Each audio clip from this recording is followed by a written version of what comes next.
Hey there bros, welcome to my patch 12.17 support tier list / going through the patch notes and talking about a couple of supports and AD carries that will be changing in the patch and will likely affect a little bit how support is played.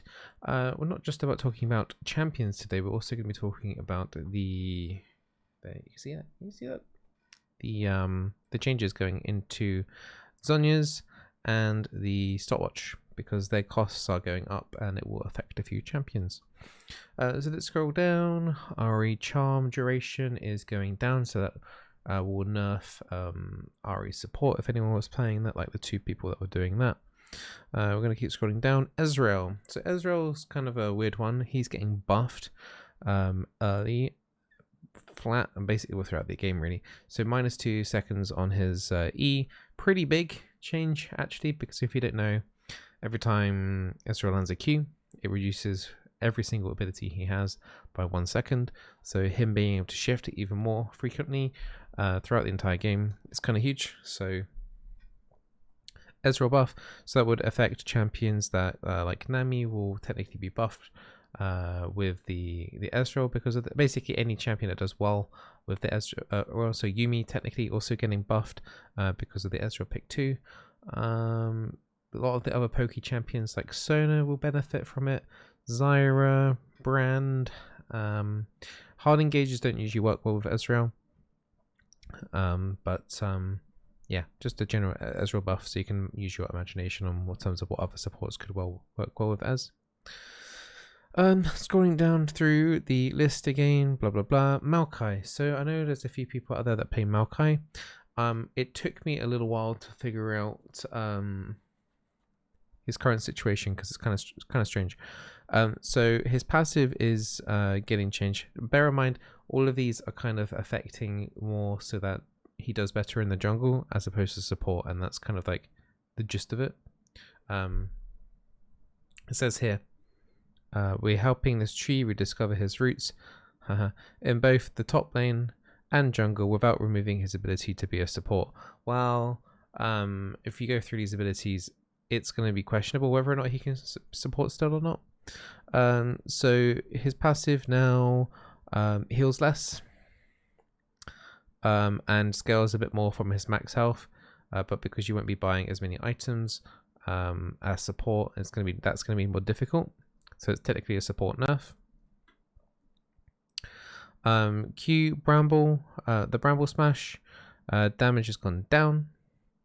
Q now deals % maximum health damage, so on top of that, so it's kind of because they're removing max health damage on the E, so it's getting really confusing now. But the amount of max health damage that they've removed from the E is going to affect support Maokai when you get into the late game, and also means that relying on your saplings to harass as much has gone down. So you could be looking more towards like a Maokai potentially maxing Q early on. It's really weird, this change. So I think it's going to be like, if you are going to play Maokai support, you're going to be maxing Q to also get the benefit from the % health damage. And now the slow amount on the sapling toss has been increased, and yeah, I don't know, it's just kind of a little bit of a mess all over the place here. I'm sure this is either going to be like really bad or okay. I'm not really sure just yet, but I think the biggest change is from his ultimate. So they're increasing the speed of his ultimate by double essentially on the initial start, and everyone knows the start of the Maokai windup is extremely slow, so he's getting a huge ult buff in terms of the actual speed. And also Maokai now gains bonus movement speed that decays over 2 seconds upon hitting enemy champions, so it's going to allow him to chase towards those targets a bit better. So instead of, you kind of like got Maokai how he kind of basically was just throwing saplings and harassing that way, and then occasionally like engaging, he's definitely turning more into like a Leona-esque now, where he's like going in, he's looking more to engage rather than to poke with sapling toss. Now that kind of playstyle sucks for particularly people in unranked to low plat, because let's be honest guys, none of you guys know how to engage properly, and your AD carries don't know how to follow up on engages either. So this is cool and all, but for low elo I think this is kind of a disaster. I can see how it's good for jungle because they're always having to engage in terms of ganking, so this kind of change makes sense, but I think overall it's going to be a reduced win ratio, particularly in the lower ELOs for Maokai support players. So yeah. Also, kind of like another off-meta support that's going to get. I feel like this is a nerf for MF supports. They're redirecting some of her physical power into some of the AP power into physical damage. So Leandry's misfortune might not feel as good as it may used to. So they are buffing the physical damage on the Q by quite a significant amount. I don't understand what this cast time thing means. Matches basic attack time. I don't know what that means. So I don't know if that's a buff or a nerf. I have legit no idea at all what that means. W strut, mana cost going down, not really a big deal. Attack speed going up, which is quite nice if you're playing AD, but if you're playing like, you know, support misfortune, you're not really auto attacking that much, so this is kind of like irrelevant. E, make it rain. So this is where it's kind of getting a bit weird. So the cooldown on make it rain is going up late game. So from 10 seconds to 14 seconds is quite a long time. And also they are reducing the base damage of her E, but they're also giving her an AP ratio of plus 20%. And also they're adjusting how the slow works, so it's a flat 50%, and then that gets to scale with ability power. Overall, her E has been nerfed. I did think about it for quite some time. Did some calculations in my head. Obviously the cooldown one's quite huge, but the overall scaling, the damage is roughly-ish going to be the same if you're going to be going AP, MF, support. But the slow is you're not gonna be able to hit that 60% for quite some time, if at all. And then only in Giga late game, if you're buying like a Death Capper, you're gonna actually like technically do more damage as AP MF, but there's no point even really kind of getting down that kind of route. So generally it's a nerf past level 1 really on MF. There's a level 1 buff. She's got a 50% slow as opposed to 40%. But apart from that, it goes downhill pretty quickly. So AP MF nerfed, AD MF buffed, so they're cementing more of the AD carry in the AD carry. So Nami. So this is a change that I felt like they should have brought in ages ago. I have no idea why it was a thing anyway. So if you're unaware, Nami's E is a buff that you give an allied champion or yourself, and it gives you 3 floating orbs. And when you use abilities or auto attacks, those orbs get consumed to do damage and to slow the target that you're attacking.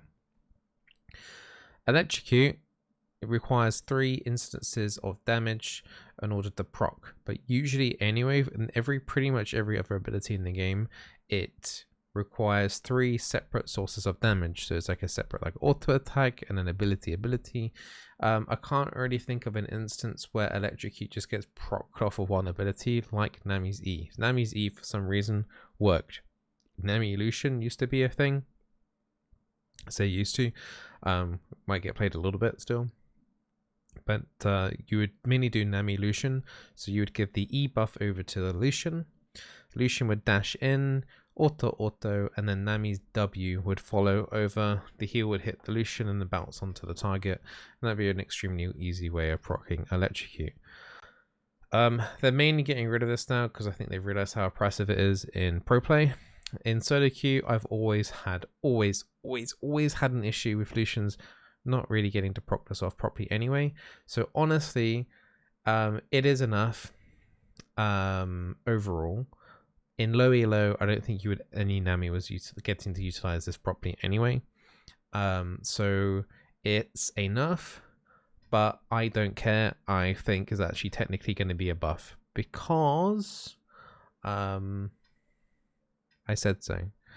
But the main problem that you're going to have really. The Nami win rate might go down, particularly in Gold Plus, right? The people that are aware of Lucian Nami is going to be the Namis that are still going to take Electrocute, and the Lucians maybe only locking in Lucian for the sake of playing with a Nami, which I've seen plenty of times in Diamond Plus, right? So her win rate might go down because Nami's getting baited to take Electrocute and stuff, but don't take Electrocute anymore, basically. Always go summon Ahri. Guardian sucks. Just always go summon Ahri. Never go Electrocute ever again. Scrolling down, Nocturne passive getting reduced. Whoa, and another. Well, who is this? Rell? Is that how we say that? Rell. My god, she's actually getting a buff. Right, didn't completely forget about her. So if you don't know the story of Rell, is they released her. She was actually quite good. Maybe slightly too good because she got played a lot in pro play, and then very quickly she got nerfed, and then she hadn't received a change for like a million years until now. So her W, finally, she's no longer constipated. They finally have figured out, you know, some medication to help relieve. She can now finally walk, kind of, a little bit faster. Plus 30 movement speed is actually huge. Win rates on champions when they get plus 5, just, you know, base running speed, their win rates go up a lot more than you would normally expect. So plus 30 when you're coming out of your W is massive. You'll notice that for sure straight away.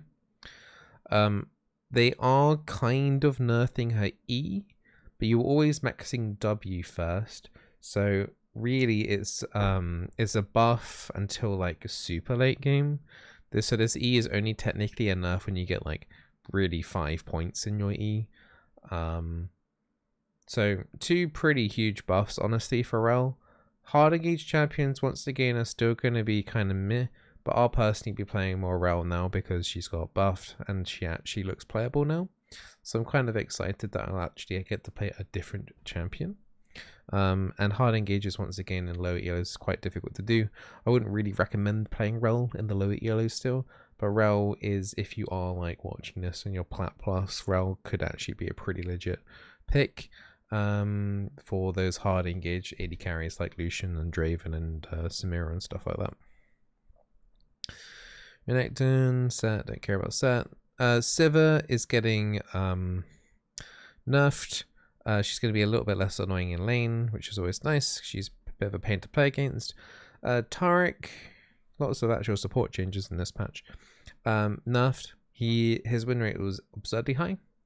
They're reducing his magic resist down by base 4. It's not really a huge deal. The majority of damage that comes out of lane is still physical damage because of minion damage on top of that. And sometimes you can be up against like double physical. So it's still a nerf for sure. Enchanters are going to be doing a tiny bit more damage to Enchanters are going to be doing a bit more damage to Taric. But overall it's not going to be like, you know, huge. The Dazzle 1 second longer cooldown, not really that huge either. So this isn't like if you've been playing a lot of Dark recently, this isn't exactly like a huge nerf. I'm kind of surprised it's kind of weak. I guess they don't want him to make him irrelevant again, which is nice to see, I guess. I think this is a good start. I think you probably will need nerfing a tiny bit more for high ELO. I think for low ELO this is fine. I would have probably have liked to see maybe potentially a Bastion armor nerf by a couple of points here or there, but I think this is a fine starting ground, and we'll see how it goes. Trundle getting nerfed. Thank God, he was annoying the crap out of me in solo queue. Twisted Fate getting buffed, so could start seeing that more in your games and having more people down on bot side.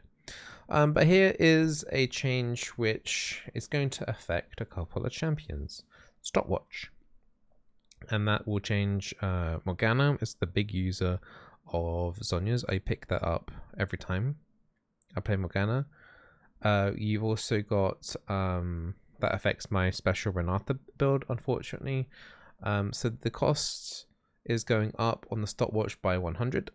perfect timing will still only contribute towards 250 gold on the stopwatch.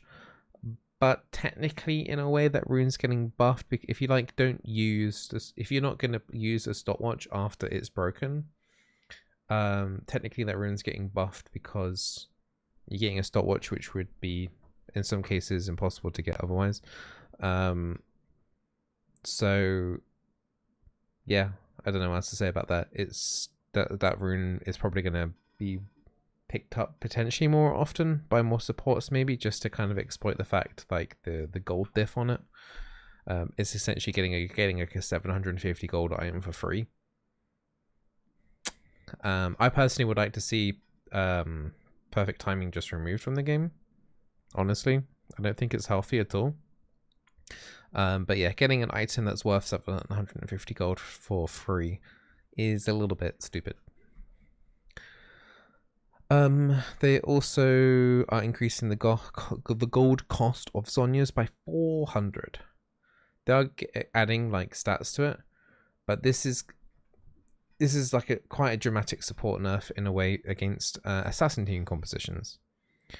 So there were instances where like you were up against 2-3 assassins on an enemy team and you were playing an enchanter.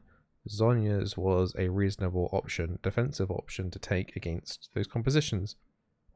It's now, I wouldn't even recommend it now. It's too expensive. You can't do that on Nami or Soraka or any of those enchanters. It's just way too expensive. I think you still have to go on Morgana if you want any ult usage. If you don't go to Zhonya's route, you're basically saying, okay, I don't have an ultimate. I'm just going to throw out Qs forever, basically. So yeah, I don't know. Morgana's win rate is definitely going to go down because of this. You're going to be spending, you know, it's going to take you forever sometimes to get that Zhonya's completed, especially if your team's not doing very well. And that's when you kind of need it the most. So yeah, I feel pretty bad for Morgana players that know that Morgana's play rate generally is quite high. Even though I don't super recommend her anyway. I think a lot of people play Morgana because just generally how honestly basic her kit is and easy to play. But yeah, this is kind of a huge nerf for her. I don't like it personally, but I can understand why they're doing it. I just wish they would then nerf some assassin items. Do you know what I mean? Or increase the gold cost of some assassin items or something to kind of like make up for this and maybe slow down the pace of the game a little bit. So yeah, I don't know. Rip some of the enchanters and stuff, and basically is a huge assassin buff. This huge assassin buff for sure. And I don't think there's anything else to add. They're doing something to do with they're gonna try and tell naughty people off for the 15th time. What skins have we got? We've got Blitzcrank. We've got, is that it? That Blitzcrank skin looks terrible. What is that? Okay, I think only like what 2 people are gonna pick that up. Anyway, to the tier list. I'm getting distracted. Do not play, still the same. Tier 4, I've moved down Maokai down to tier 4. I don't think you should be playing it for the reasons I mentioned earlier. Misfortune was always in tier 4. I don't think there's any reason to push her further down. There's 2 Ahris, just because why not? Yeah, just these champions are just, once again, just try not to play these champions in low ELO. Yeah, some of these champions are a bit bait. Like Yumi is super easy to play, but honestly her win rate in low elo is super bad. When I say low elo, I mean like, don't mean it in a bad way, but it's between like unranked and gold, low plat. Karma's not been doing hugely well. Pyke's too mechanical for a lot of people, and same with Bard as well. Tier 3, we moved Morgana down from tier 2 to tier 3 for the Zhonya's reason. Rell from tier 4 to tier 3. It's quite a big buff. It could end up being broken, particularly in high elo. We'll have to wait and see. But Rell definitely getting, it should feel quite nice.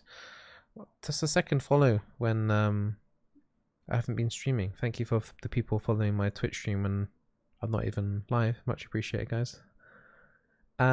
We've got anyone else? Any other movement here? I don't think I adjusted anything else. I think those were the main 2. The Seraphine. the Morgana and the Rell. We move up to tier 2. Nami, still tier 2. Solid pick. I remember when I said, like, I think her win rate is generally going to be about the same. I'd be very surprised if it drops a considerable number. I still think she's going to be very good. Maybe her win rate will go up once people realize that Ahri was the superior rune anyway, especially if you were in the plat minus. Nothing else really changed there in tier 2, and nothing really changed in tier 1. Mumu is still doing really well, and Tarek I think will do perfectly fine. The Janna and the Sona and the Zyra. Zyra was sometimes potentially a Zhonya's user. You would never have taken the Zhonyas on a Sona or a Janna anyway, so they're completely unaffected anyway. Yeah, nothing really else to chat about. Just generally a lot of off-meta nerfs and changes this patch. And Rell getting buffed is probably the main highlight overall on the patch. Well, I hope you guys enjoyed this tier list. We'll be doing another one in 2 weeks' time. And I'll be streaming live on Thursday, Friday, Saturday, Sunday, and forever on twitch.tv/Bizzleberry. I did do a YouTube stream. I think it was Monday evening. I hope you guys enjoyed that. I did a couple of games. I'll be looking to do another YouTube stream in the future. Probably the second half of this month. So around the 20th onwards-ish of September, I'll try and do another YouTube stream. I did enjoy doing that, so that was fun. So do keep an eye out for that. And yeah, wish you all the best. And come over and say hi on the Twitch stream tomorrow if you've got time. I'll be streaming between like 10 AM and 2 PM UK time. Yeah. Bye.